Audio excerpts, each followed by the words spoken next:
Yo, j'espère que vous allez bien. On va se retrouver aujourd'hui pour une nouvelle vidéo sur le chaman. Donc le chaman, ça faisait longtemps que j'avais pas fait de vidéo dessus. Donc chaman 30 cartes.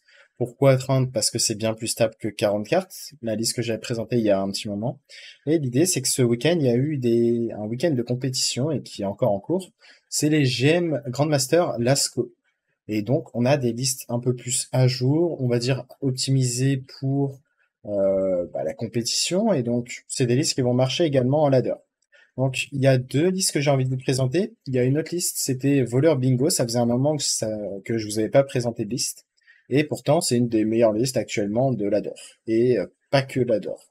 Donc, on va voir ensemble la decklist et on va voir comment on joue le deck, la puissance du deck.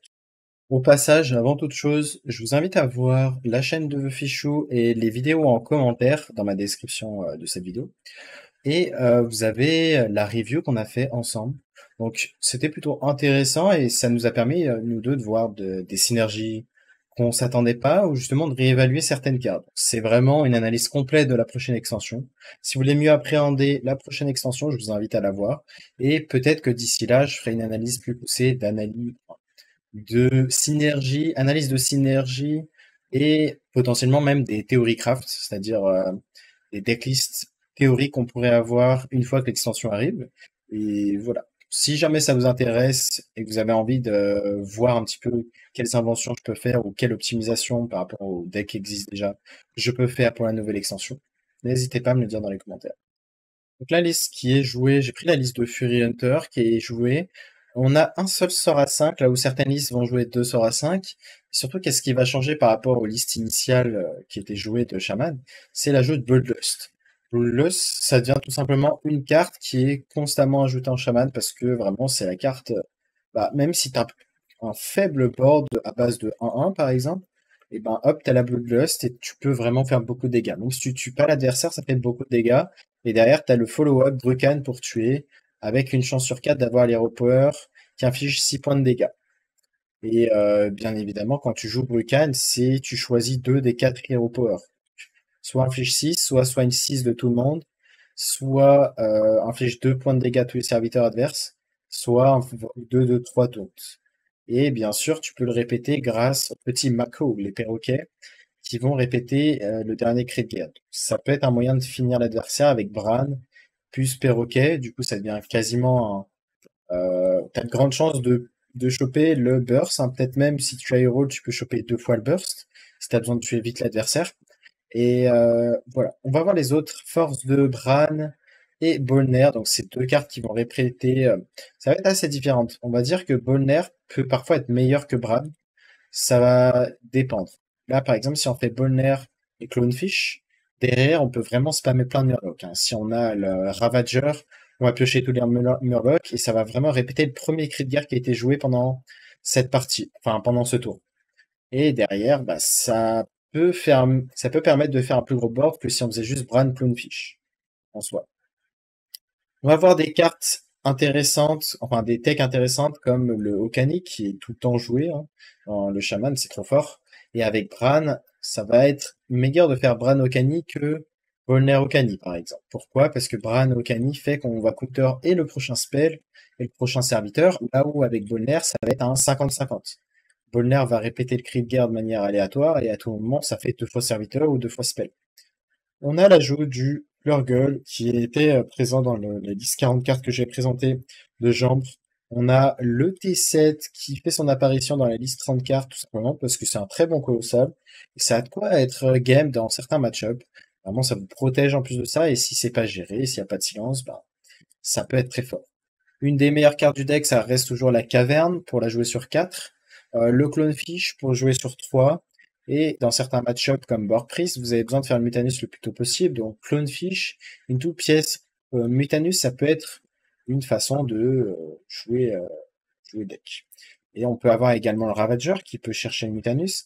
Maintenant, on joue plus de Murloc comme le Flurgle, donc on diminue nos chances de choper vraiment Mutanus. On va jouer 1, 2, 3, 4, 5, 6, 7, 8 Murlocs, ce qui veut dire même les amalgames, donc 10. Voilà, c'est vraiment pas garanti comme avant où on avait quasiment garanti de choper notre Mutanus, parce qu'on jouait peut-être 5 ou 6 Murlocs. Pour ce qui est du burst, on joue également les Frostbite qui peuvent être très importants dans certains spots. Je pense notamment à des decks combo contre alignement, où vraiment le prochain spell coûte 2 de plus peut vraiment ralentir Druid, ou n'importe quel deck, même voleur en soi. Les School Teachers peuvent vraiment vous faire découvrir des cartes tech, des cartes fortes, qui peuvent elles-mêmes être fortes avec Bolner. L'idée, c'est que si vous avez Farsight, c'est-à-dire que vraiment vous allez piocher quasiment tout votre deck, enfin, vous pouvez piocher énormément tant que vous jouez des cris de guerre, parce que voilà, Bonner va récupérer va répéter le premier cri de guerre joué. Si vous jouez là, le petit Naga 1-1 qui lance Farsight, ça peut vraiment faire des choses débiles. Voilà, on a fait à peu près l'analyse de tout, sauf le gardien. Le gardien qui va être tech également pour prise des boards, notamment contre Druid Prestor ou d'autres decks board centriques comme voleur. Et ça va permettre enfin, tu peux les répéter grâce au perroquet Macao. Donc, dans l'idée, c'est qu'on va quasiment pouvoir tout battre avec Shaman. Les match-ups très durs, ça va être des decks comme Prêtre Quête. Contre Board Prise, vous êtes un peu derrière également. Mais le paramètre Okani fait que vous pouvez vous en sortir. Et Bloodlust, ça peut vraiment faire des choses également. Donc voilà, c'est la Bloodlust qui fait que vous allez avoir plus de chances contre des mauvais match-ups. C'est-à-dire avec un faible board Kisty, hop, vous forcez l'adversaire à sous-jouer parfois s'il doit respecter Bloodlust, mais parfois il pourra juste pas la respecter. Donc c'est pour ça que Bloodlust est très très forte maintenant en Shaman. On va se retrouver en un petit Hunter. Hunter, on va garder évidemment ce Clonefish. Et si c'est un Hunter dans lequel on a envie de prendre de vitesse l'adversaire, on va également garder Amalgame. Parce qu'on peut juste Clonefish, Amalgame, et jouer n'importe quel T2 qu'on aurait découvert. C'est la force, c'est-à-dire des fois tu vas Clonefish et préférer setup des tours pour plus tard. Mais là, en l'occurrence, on a envie de... C'est vrai, Uncade, je l'ai pas dit, mais Uncade, c'est un match-up très compliqué aussi. Ça a l'air d'être un post, ouais. Donc ça va être un match-up très dur. Il y a évidemment le paramètre de Mutanus. Je suis sûr pour ici. Mutanus la quête, mais bon, ça arrive quasiment jamais. Parce que l'adversaire jouera auto. Mais ouais. Clonefish plus 2T2, ça a de quoi vraiment tabasser. Derrière, on a le follow-up teacher. C'est une idée de cœur.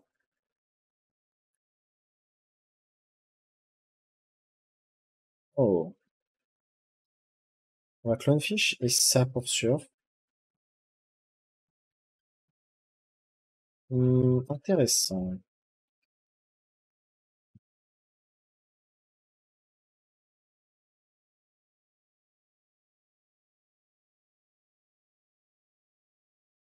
choix va être complexe. Certes, on pourrait jouer la Flurgle, mais derrière, on n'a pas de Murloc. Je pense qu'on doit attendre. Le heal peut avoir son importance aussi, mais on peut pas jouer et ça et heal prochain tour. Donc je pense qu'on va juste pick ça par défaut. On va le jouer.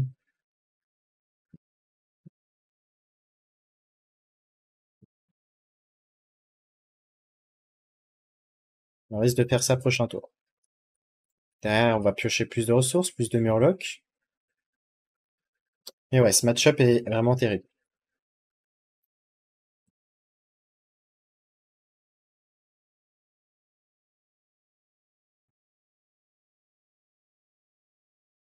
Est-ce qu'on a d'autres cartes que j'ai pas citées au mulligan? Il y a les Schooling qui peuvent être très bien. Ça vous permet de mettre beaucoup de pression early. Les 3-2 qui vous donnent un freeze. Oh, on a eu la deuxième Furgle. Sauf que, je pense que le play, c'est de School Teacher.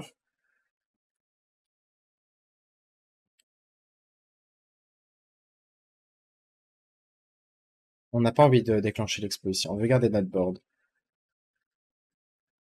Et c'est pour ça que je voulais pas déclencher Expo. C'est qu'on a ces paramètres de découvrir Nagafin. Donc là, un bon top deck serait peut-être le Clonefish. Ça en fait ça et ça. Après, il y a un monde où on est juste plus lent et on fait juste le Ravager ici.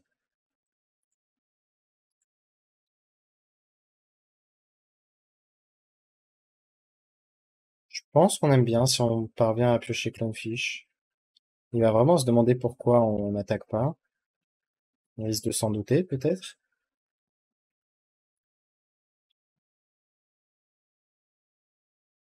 On va tenter de découvrir un Murloc prochain tour. Et si on a le Clonefish, ce qu'on va faire, on va jouer Clonefish. Et on peut pas jouer autre chose, donc c'est peut-être pas pertinent. Donc peut-être qu'on va juste Amalgame, Nagaline et Mako pour répéter le dernier cri de guerre.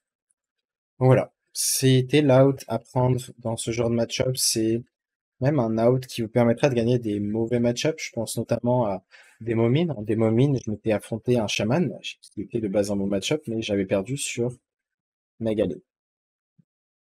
Enfin, sur Nagaline lançant ce sort. Voilà, pour l'instant, il se sent vraiment safe.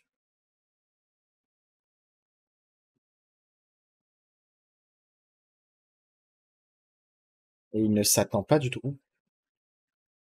Et Bolner, ça, c'est les nuts absolus.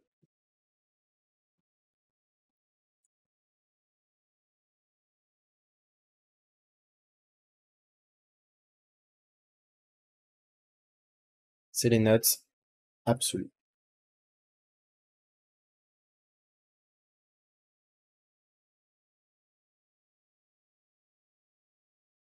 Et vous voyez les choses débiles que ça peut faire. Donc c'est chaman. Ça peut faire ce genre de choses. Et dans ce spot, bah, c'est bien joué. On a fait plus 8 à tous nos murlocs. L'adversaire devrait pas tarder à concede.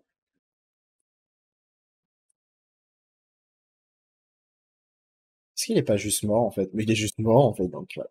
Tour 6, c'est plus fort que Bloodlust parce que ça tourne autour de pièges explos. C'est vraiment des débilités que peut faire Shaman. Et c'est un deck que je joue pas beaucoup en ladder parce que je le considérais simple en soi, mais au final, c'est sûrement un des decks au plus gros power level parce qu'il y a plusieurs sorties bullshit possibles. Juste avoir la caverne sur 4, c'est vraiment fort. Avoir une sortie avec les piranhas et derrière un T2, juste une cœur. Clonefish, c'est les nuts. D'ailleurs, t'enchaînes avec Clonefish et des choses. En late game, t'as Mutanus pour potentiellement battre des decks combo. T'as Okani pour ralentir des decks comme Board Priest ou n'importe quel deck. Là, on a une excellente main. Je pense qu'on va juste rester comme ça. On risque de tenter Bolner sur 2 si c'est un druide. Bolner into Clownfish, c'est vraiment un truc qui peut battre beaucoup de decks. Si t'arrives à arriver à ce stade, si t'arrives à ce stade, Bolner, Clownfish, on peut pièce Ravager, et derrière on joue quasiment tous les murlocs de la main. Donc, c'est assez débile. Et vraiment, Shaman, c'est de loin un tier S, hein. C'est joué par quasiment tout le monde en tournoi. C'est vraiment, c'est c'est juste trop fort.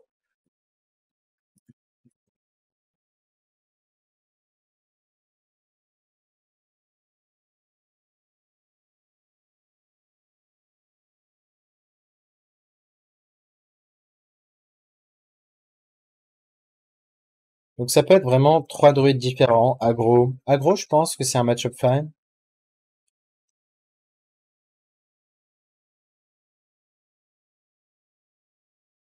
Généralement, quand tu joues aggro et que t'affrontes Shaman, t'es pas très content. Parce que justement, il y a tellement de potentiel de gérer le board, puis derrière, en late game, il y a des gardiens. Ok, on sait toujours pas si c'est un alignement ou pas. S'il joue Watch Post, limite, ça nous va, non? Peut-être pas. La question c'est, est-ce qu'on a envie de jouer ça? On aurait peur d'une rush, mais ça me va. Peut-être qu'on va forcer le silence? Ça me va si on peut forcer le silence ici.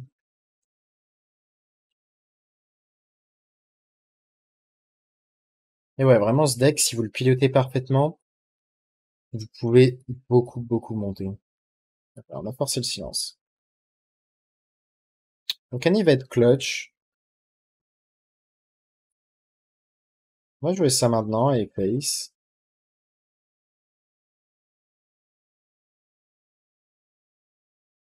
On aurait dû pièce caverne. Pourquoi on n'a pas pièce caverne? Parce que j'ai envie de potentiellement garder la pièce pour le glug. Je suis pas sûr que c'était correct, pour être honnête. Est-ce qu'il y a un monde où on tente d'aller chercher Mutanus? Ravager qui irait chercher Clonefish numéro 2 et derrière on peut jouer 2 Murlocs. Ça peut être un out pour vraiment spammer le board. Et derrière on fera Okani avant son tour 6.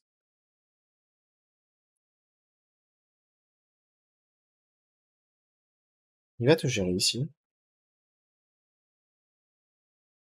Mutanus, on en parlait. Est-ce qu'on a envie de le pièce carrément? Je pense pas. Non, on a besoin de faire une sortie tempo.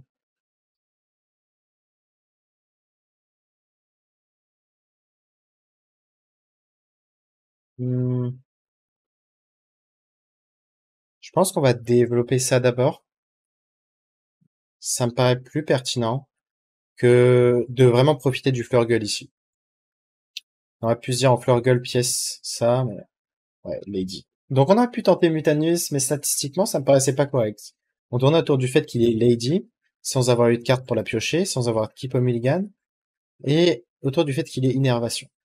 Donc, on aurait pu être Reward, certes, mais statistiquement, bah, c'était pas le fait quoi. Est-ce qu'il est pas temps de jouer la caverne depuis tout à l'heure, hein? Ça tarde un petit peu, hein. Je pense qu'on va la jouer, on va pièce.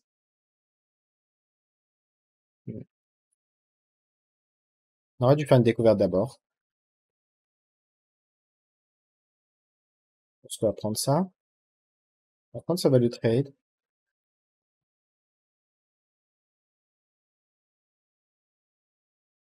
Après, même si l'adversaire est sous Lady, normalement, vous avez de quoi être fine.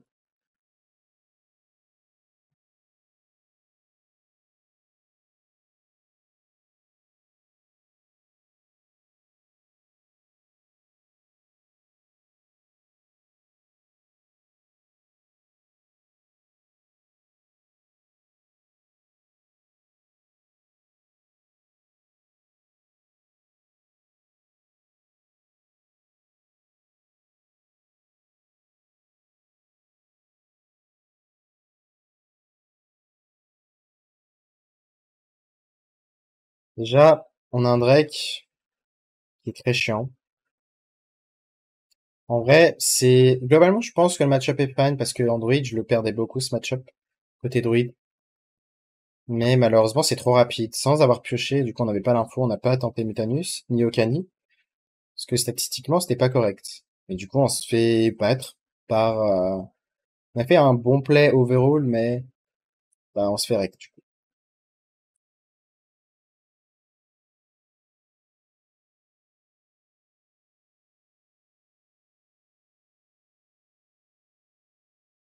Est-ce qu'on pioche juste, en fait? Hmm. Ouais, c'est pas le genre de sport, ça, le genre de spot simple ici.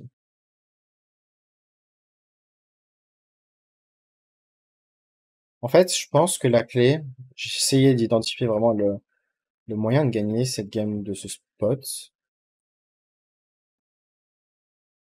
Et ça m'a l'air,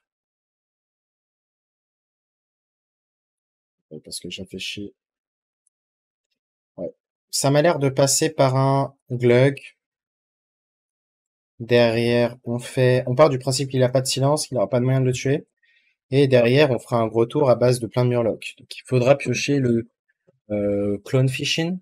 Il nous reste un seul murloc dans le deck, et ça c'est très triste. Non, il nous reste l'amalgame aussi. Mais ça va être comme ça qu'on va devoir gagner la game. Faire un gros tempo swing.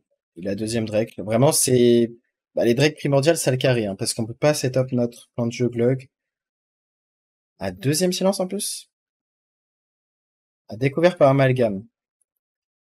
Ok, ouais. C'est pas le genre de game qu'on peut gagner. Peut-être gardien. Pas de gardien. Ah, mais on est à 12 PV en plus. Ouais, malheureusement, ça fait partie des top games qu'on pourra pas gagner. Tu fais ça. Réflexe. Mais ouais, là, j'ai la sensation que c'était, ouais, peut-être un top 10% average.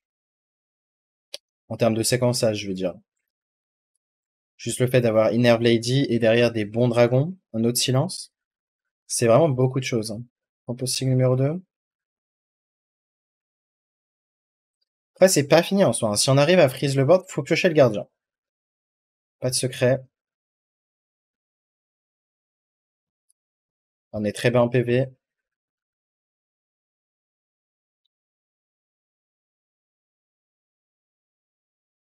Hmm,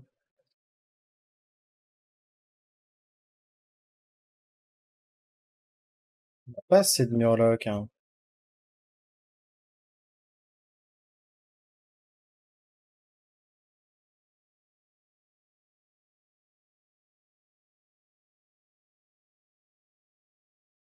Un, deux, trois.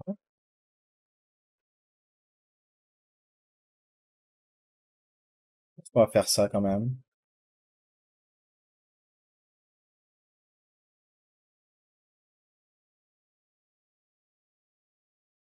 On va faire ça là.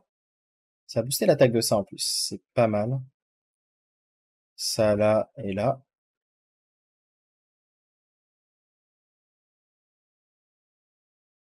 Hmm, on va juste freeze ça, je pense.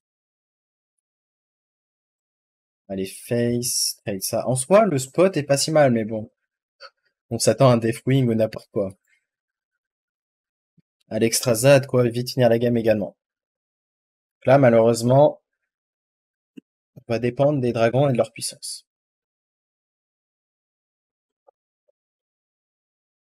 C'est sûr que si on meurt pas, on est bien, mais ça dépend de ce qu'il fait.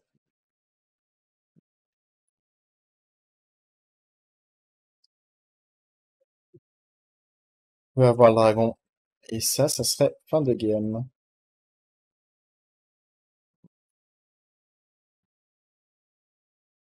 Par le gardien.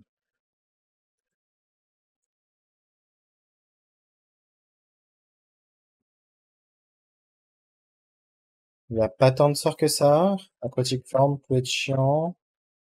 Euh, ça dépend des dragons qui est au fond du lot, quoi. Ouais, il a pas l'air d'avoir trouvé de bons dragons pour ce spot, en tout cas.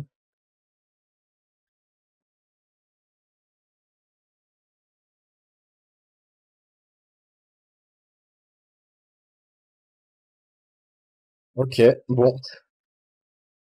Leur ligne était très... Bon, on n'avait pas eu de chance sur le côté qu'il innerve Lady avec très peu de cartes.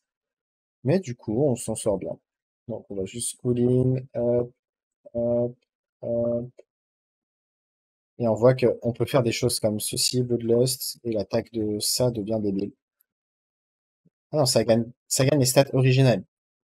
Ok, je pensais que ça allait gagner l'attaque. L'attaque, ça aurait été totalement débile en vrai si c'était le cas. Tu ferais des OTK assez débiles avec cette carte, mais non. Ça gagne les stats originales, notamment même. Hunter. Je pense pas qu'on garde Purgle, hein, on veut vraiment chercher les cartes clés, comme Clonefish. C'est pas un quête cette fois-ci, ça veut dire que le match-up a de quoi être potentiellement ok. On espère qu'il invoque une 1-3 à la limite, hein, si on invoque un T1. Ok, pas d'un 3. On va juste invoquer une 1-1. L'avantage des 1-1, enfin des piranhas, c'est qu'ils peuvent vous aider à finir les trades de façon à avoir une créa spécifique à 3 PV. Très bon top deck parce qu'on n'avait rien de bien joué par des piranhas. On risque de School Teacher. Mais ouais, School Teacher à elle seule, c'est une carte qui peut être totalement bullshit, hein. Juste une carte pour booster vos Murlocs. Ok. Voleur, ça fait partie des bons match-up, hein. Je sais que c'est très dur, hein, côté voleur. Donc là, va falloir aéro une hour, hein. L'aéro de la sortie, donc on veut une hour. Après, peut-être que, ouais, c'est largement mieux de faire comme ça. Ça conteste plus le board, et dans tous les cas, on peut toujours School Teacher AOE, si on le découvre. Les Shadow Step seraient très chiants, après ce genre de sortie assez débile.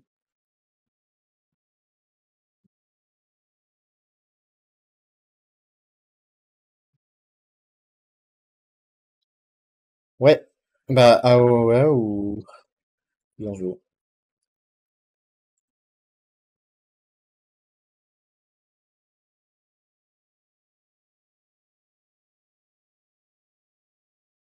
Sur la AOE, on gagne vraiment la game, hein.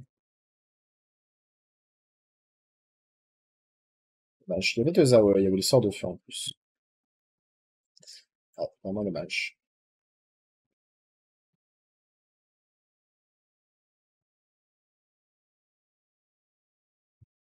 Le seul sort bien que je vois ici. Tu une 3-3. Tu es ça qui est mieux à Shadow Step pour lui, je pense. On aurait dû piocher First, certes. Mais avec ça, on peut piocher la seule carte avec surcharge du deck qui est le sort à 5. Donc malgré la sortie vraiment absurde, bah, on peut stabiliser grâce à des gardiens, Into Glug, mais bah, il s'agit de les piocher. Malheureusement, c'est juste trop fort. C'est imbattable. On peut avoir un sort aléatoire, et je pense que c'est peut-être le seul out dans ce spot.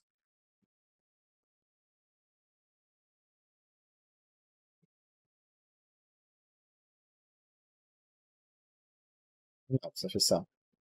Bon, il s'agira d'apprendre les cartes, parce qu'on était pas si mal si... C'est chiant de ne pas voir l'image. Attends.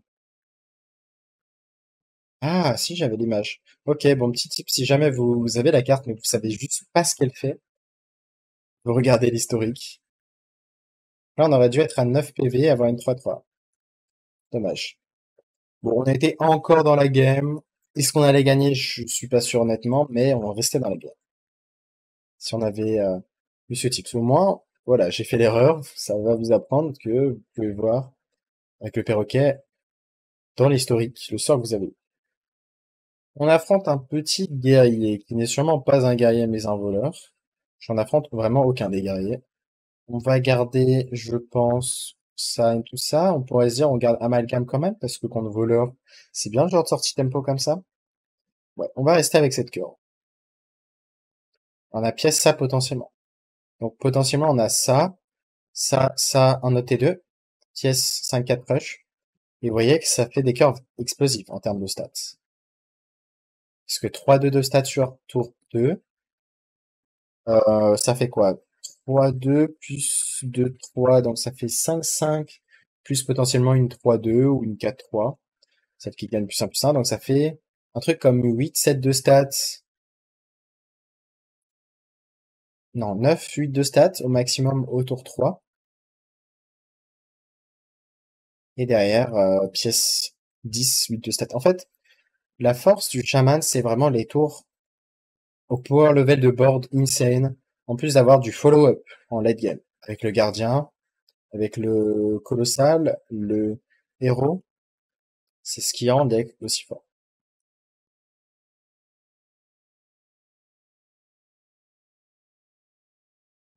On veut pas vraiment qu'ils prennent de value trade, mais on va faire ça quand même. Je pense qu'on va prendre de la pioche ici, hein. Même si globalement la pioche, on en a pas trop envie. Dans ce genre de match-up, on veut plutôt jouer au tempo.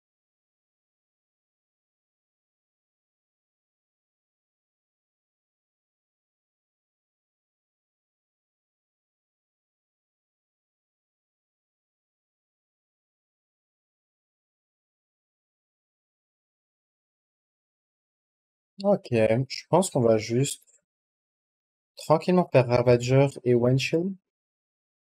Il y a un monde où on pièce Mutanus aussi. Après, pièce ça, c'est sexy aussi, hein. On va pas se le cacher. Je pense que c'est même le play ici. Est-ce qu'il y a un monde de ne pas jouer ça? En fait, si on joue ça, le tour d'après est nul. Je suis pas un grand fan, hein. On va la garder, surtout que ça peut vraiment faire office d'AOE.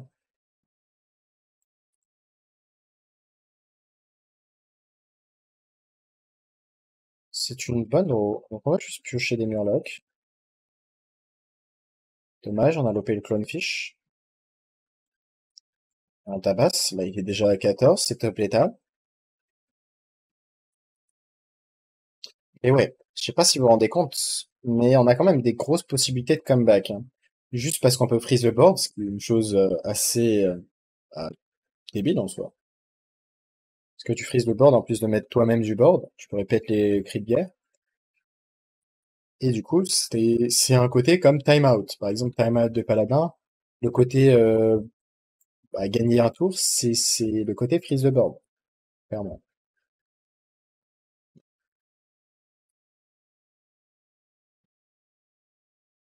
Non, le board, en fait. Ouais. Bon, on n'aura pas gagné la sortie scène de avant, mais par contre, le joueur de sortie plus lente comme ça, c'est sûr qu'on le gagne. Alors, je suis désolé, je viens de voir, pardon, que j'avais pas mis le son du jeu. Et vous l'aurez que maintenant.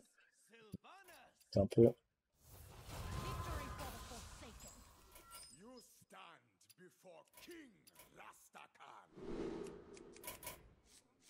Ok, Hunter, on va juste garder la caverne.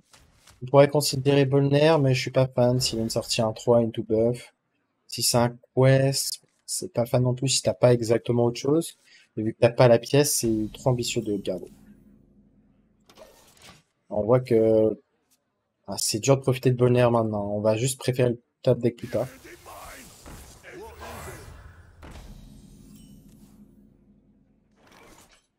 Est-ce qu'on fait juste amalgame? Contestez pas?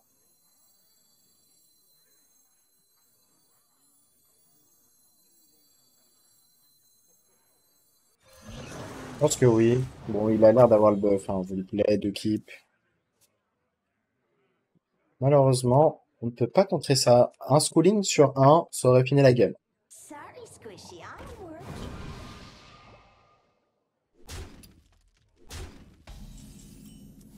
Je pense qu'honnêtement, on a juste envie de faire Mako ici. Je pense que j'aime bien ce Mako. C'est pas horrible. Ça peut être largement pire.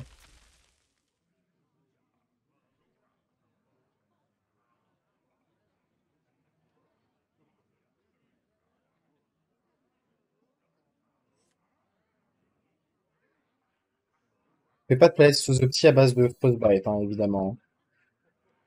On préfère largement le faire sur un inflige 3 points de dégâts exactement. Et d'abord, on préfère largement mettre du board qui sont indirectement plus forts que des sorts. Enfin, ils sont juste plus forts que des sorts. Et là, on voit que on va pas tourner autour de buff, par exemple. C'est pas correct.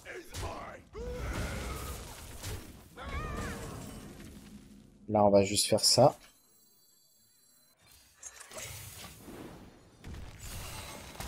Même si un Trog, on s'en fout, hein. Pas avoir peur de juste invoquer une 1-2 en plus. On a des outs d'avoir une AOE sur ça, et de gagner la game peut-être même, là-dessus. Je suis curieux de savoir s'il va trade. S'il a eu une bonne bête, comme la 4-3 qui va le mettre au fond du deck, il va sûrement dredge. Enfin, il va sûrement trade.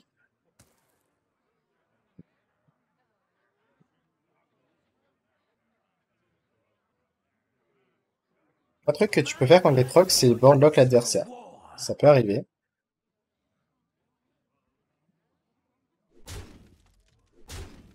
Il va full face.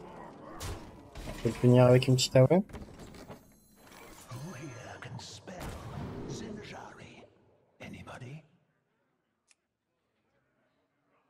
On se comprend. Real Spirit, c'est peut-être mieux quand même. Freeze le board, c'est bien, mais ça va pas nous avancer à grand chose. Autant être proactif. Pick me!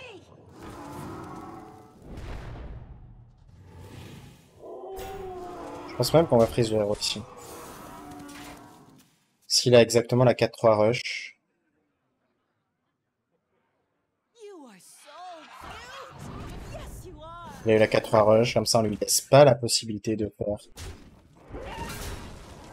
le dragage.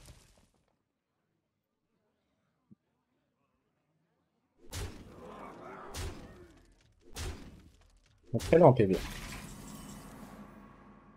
Oh, c'est une bonne draw. À quel point c'est une bonne draw? Pas tant que ça au final. Pas jouer autant de cartes que ça. Sûr, on va prise le roi adverse. Any questions? On se traite ça. Réfléchis ici.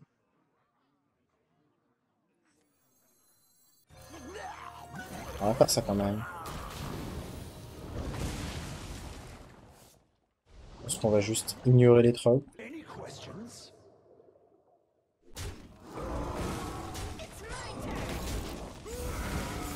Donc voilà, c'est quel serait le top deck pour revenir de cette game? Bah, ce serait la deuxième School Teacher et découvrir un heal. Donc il y a minimum une carte de heal, il y en a deux, avec le sort à 2 qui nous heal de 5 et réduit le coût d'un spell de la main de 2, je crois. Et l'autre qui inflige 4 et à life steal. Ah. Ah, bien joué. Dommage. Bon, il a fallu se passer des choses hein, pour perdre cette game. C'est que derrière, on a bien joué autour du fait de bien freeze le héros adverse, mais il a eu l'out de découvrir sa bête. Et derrière, d'avoir King Crush. Sinon, on restait dans la game, clairement. Donc, dommage. C'est une game à variance très faible. Enfin, on a bien le rôle, c'est bien.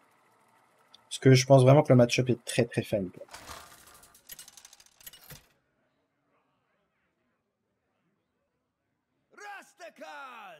Mage, c'est un autre match-up intéressant où je pense qu'on a trouvé deux. Hein. Parce qu'il n'y a pas d'AOE, hein. C'est souvent du big spell. Par contre, la version ping, ça peut être plus complexe. Juste garder une main comme ça.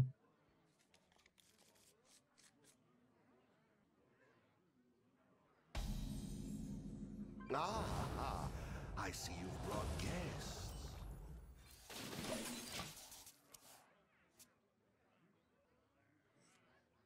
On va préférer faire la 3-2 sur tour 2 très souvent. Juste parce qu'elle peut pas rusher. On préfère la jouer le plus tôt possible. Ouais, même si à ça, c'est pas grave. Hein. Est-ce que c'est vraiment pas grave? Le trade va pas lui vendre du rêve en vrai. Et on va la jouer quand même. Je réfléchissais à si je joue un poste. Ça me paraît mieux de garder les pieds là comme ça.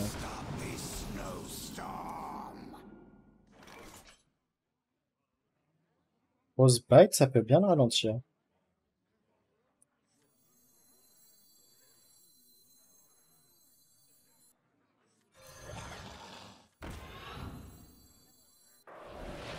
Je pense qu'on va le faire. Juste pour le côté, il pourra pas pièce sur tour 5, globalement.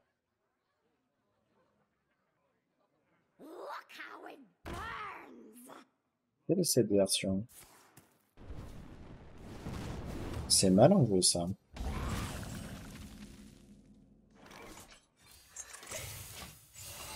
Il va piocher une carte, mais en soi, le fait de piocher, c'est-à-dire qu'il est très lent à côté, il lui reste 2 de mana.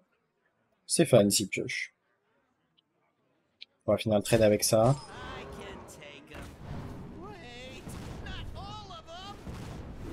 Ah, ça marche aussi avec ça. Ça, par contre, c'est très chiant, du coup. Parce que niveau tempo, il est très bien. Bonne fiche.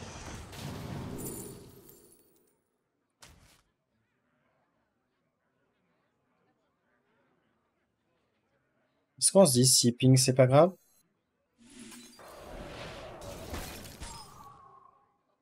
Non, on va quand même faire ça. Constructeur, c'est pas si mal. Ah, la pique. Et ouais, tour 1, tour 2, tour 3 pioche, tour 4 pioche. C'est une sacrée curve quand même. Alors que nous, du coup, on met pas vraiment de pression. Genre là, la pression, elle est négligeable par rapport à ce qu'on peut faire.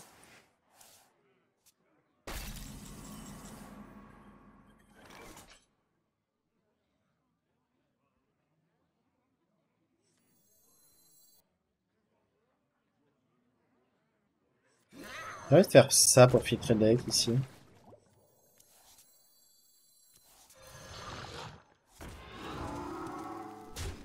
Ça va aller face pour sûr. Je réfléchis vraiment s'il y a une raison de trade, mais on va dire que oui.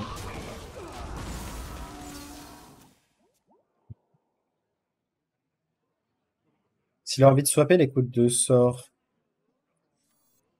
ça va, on n'a qu'une boule Lust. Do you take me for an ordinary mage? On va bientôt commencer à compter les dégâts. Ok, parce qu'on a pioché le macro, là on pourra considérer de freeze le board bientôt. Pas maintenant, mais bientôt.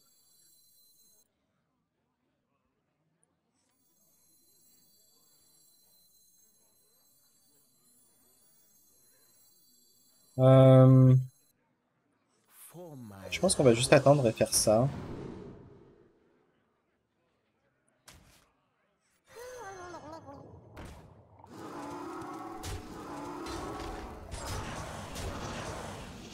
Il prendra le trait de lui-même. My hand is too full. S'il veut jouer un sort, ça coûte 7.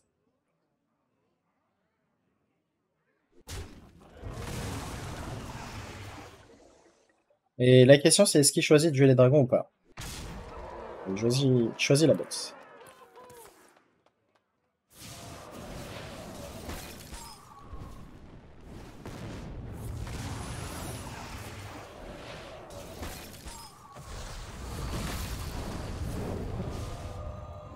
Ok, c'était une excellente botte pour lui. Et ouais, malheureusement, on a atteint le stade de Balinda. On jouait autour de la 3-7, mais Balinda, bah, c'est trop flexible. Surtout s'il pioche les deux sorts, amulette et rune. Donc, partant du principe que, bah, en fait, pareil, il a curvé, hein. C'est ça, en fait. Le problème, c'est il a curvé. Moi, je vais ça first. Voilà pourquoi. On va faire sacré, je pense. Mais ouais, il a curvé. Et ouais, c'est ça, en plus, on gagne les stats originales, donc c'est value, là. Mais ouais, il a curvé, et en plus de ça, il a eu Belinda. Dans un deck 40 cartes. Donc, il y a quand même peu de chances que ça arrive, et ce côté, on n'a pas une sortie assez agressive.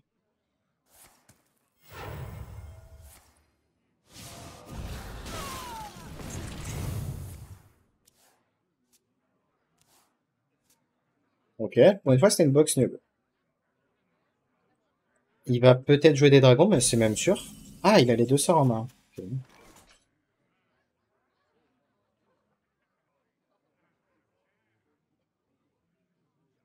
6, 8, 10, 12, plus 12, 24. On peut avoir 24. Est-ce que la Bloodlust est intéressante pour 24? On va avoir 3 DAO à tout notre board. Je pense qu'on va juste jouer ça, voir ce qu'on a. Who here can spell Zinjari? Anybody? C'est du burst en soi.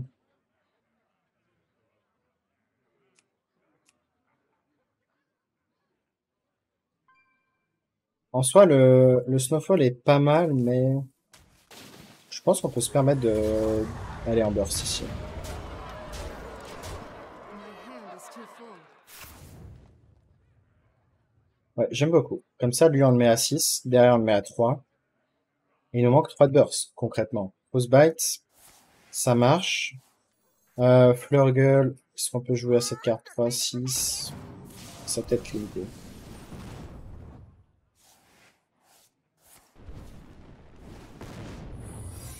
Cette Fireball Face, ça fait pas plaisir.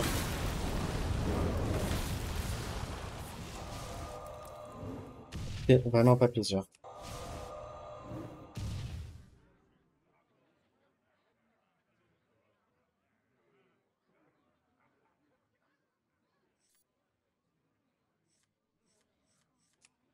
Je crois qu'on va être obligé de prise, hein.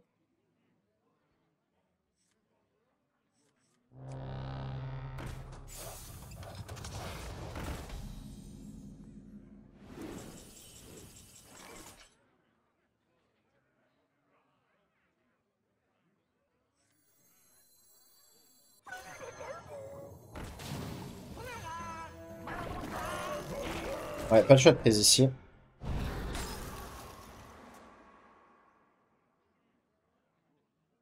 On peut reprise le tour suivant. Tout ce qu'il faut, c'est ne pas mourir. Et l'option freeze fait que ça peut suffire à gagner.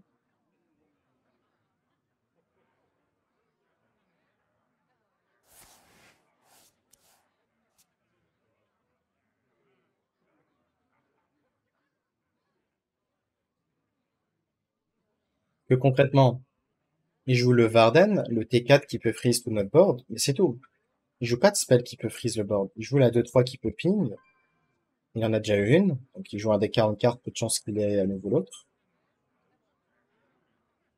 Donc globalement, je pense pas qu'il puisse survivre un autre freeze en plus.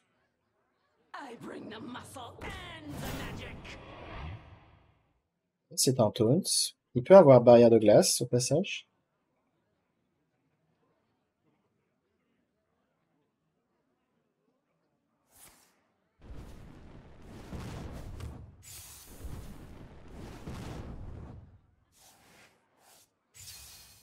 Ouais, il est mort. You win, wizard. Ok, bon, c'était close, hein. Battre Balinda, c'est faut le faire, quoi.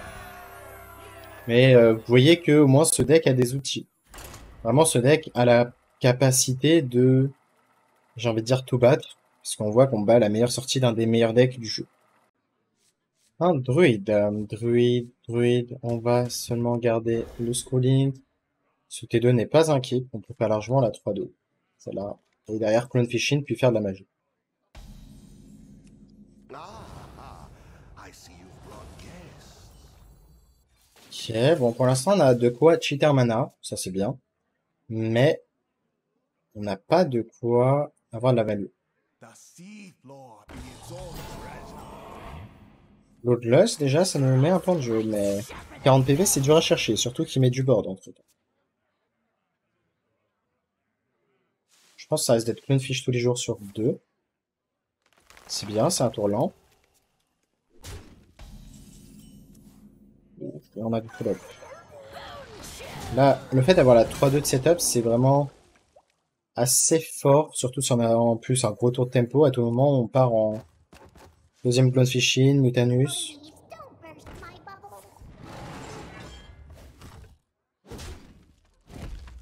Ouais, je pense qu'on va préférer faire... Ok.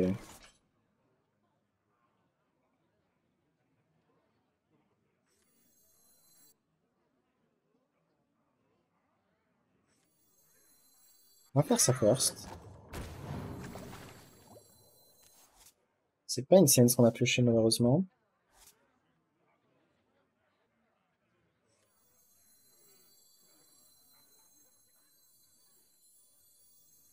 On va tuer Sakra. On va pas se faire value trade. Donc là, l'idée, c'est qu'on avait... On n'a pas pioché un seul T2. Donc on n'a pas pu faire un gros tour de tempo maintenant. Ça va peut-être se jouer de là-dessus la game. On va tenter Mutanus, mais si la pièce innerve... Il y a peu de chance en vrai qu'il ait l'innerve, mais ça peut arriver. Side effects? Ok, il l'a pas. No. Ok, vite-toi la main. Et là, c'est une chance sur 4 minimum. De gagner instantanément la game. Je te laisse concede maintenant. I can see. Bon, c'est bien. C'est des fois il y a des games rapides comme ça. Là, tout à l'heure, on a réussi à gagner la game malgré que, voilà, c'était correct statistiquement de pas faire Mutanus parce que, bah, c'est jamais sûr qu'il l'a. Et puis même, surtout dans un deck 40 cartes. En plus, linéaire. Mais voilà, là, on le savait, on a l'info, donc on fait pas l'erreur, on tente notre route Mutanus, et voilà. Un autre match-up intéressant, très très intéressant même. Je pense qu'on va garder quand même le School Teacher, parce que ça peut être très flexible. Oh, on a une très bonne main ici. On va sur pièce caverne ou School Teacher, à voir. Ça dépend vraiment de si on top deck d'autres Murloc pour jouer avec Clonefish. Alors l'idée, c'est qu'on est sûrement contre un deck mine. Voleur mine, et le match-up a de quoi être vraiment fine. C'est très dur contre un chamanin quand je joue voleur.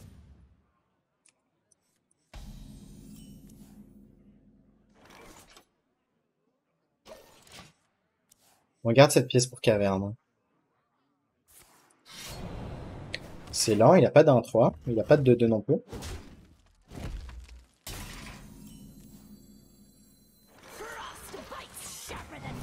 Okani, c'est une des cartes insane du match-up, parce que vraiment, concrètement, tu lui dis passe ton prochain tour. Proud, je sais pas quel voleur il joue du coup. C'est peut-être quand même un voleur mine. Soi-disant, enfin, Quoi qu'il en soit, on va juste jouer la caverne.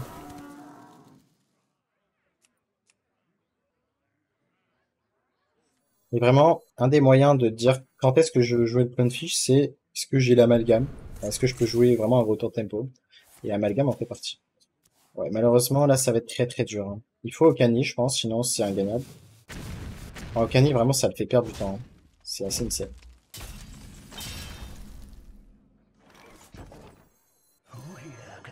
Ouais, malheureusement, bon, il y a eu la prep Graveyard Sketchy. C'est-à-dire qu'on est très souvent mort, bah, bientôt. Maximum de tours, la game est finie, hein. Soit on le tue, soit il nous tue. Et vu la sortie, je parie plus sur le fait qu'il nous tue. Déjà, là, il a la... Je réfléchis s'il y a un moyen mathématique qui nous tue, mais avec la prep, oui. 2-2, bombe. Let's muddy the waters. Ce follow-up en plus. Ok. C'est maintenant, là maintenant qu'il faut Okani.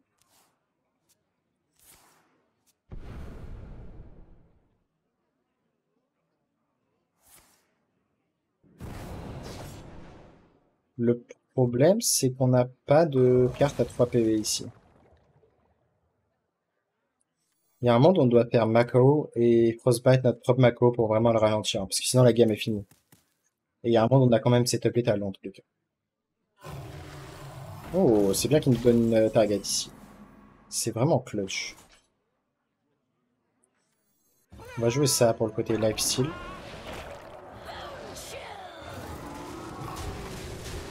Je réfléchis s'il y a vraiment une raison de trade. On va le trade. 3, 6, 9, 12, 14. C'est pas un setup létal, hein, c'est le problème.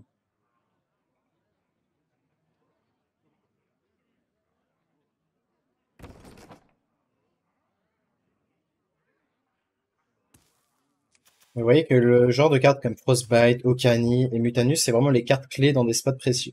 Ça, c'est des cartes, on va dire, skillées, parce que si tu sais bien les timer, bah, c'est là que tu peux vraiment gagner des games, là où si tu les times mal, bah, tu perds juste parce que, voilà, par exemple, il nous aurait tué maintenant.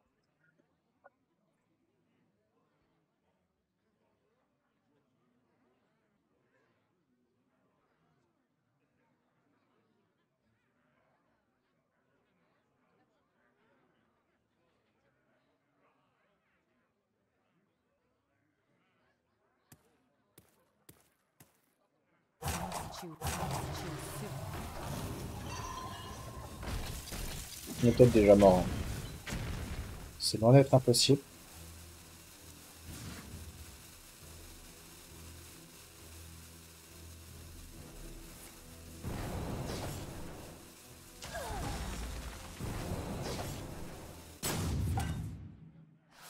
On doit tuer ça, pourquoi pas. Du coup, j'ai pas l'impression qu'il est si près que ça, hein. Je pense qu'on va juste faire ça. Pick me! Pick me! Et ça.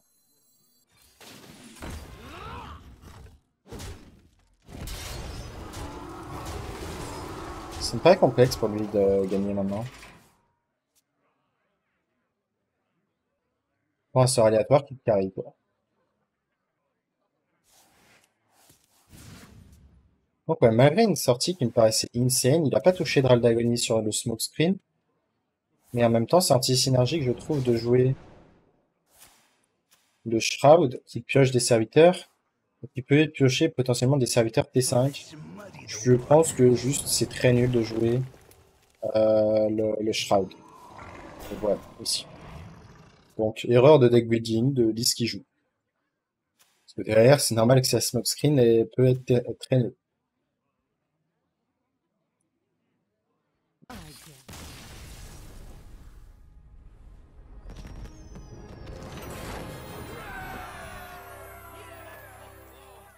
Au final, on a fait une très bonne session. Je sais pas, on est à combien de temps? On est à presque 1 heure de vidéo.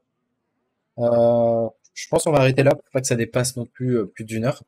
Et voilà. Vous voyez que c'est vraiment une liste pertinente. Si vous jouez bien, si vous prenez les bonnes décisions, bah, cette liste est tout simplement excellente. La Bloodlust est là pour vraiment rentrer beaucoup de dégâts, comme on a vu contre le mage.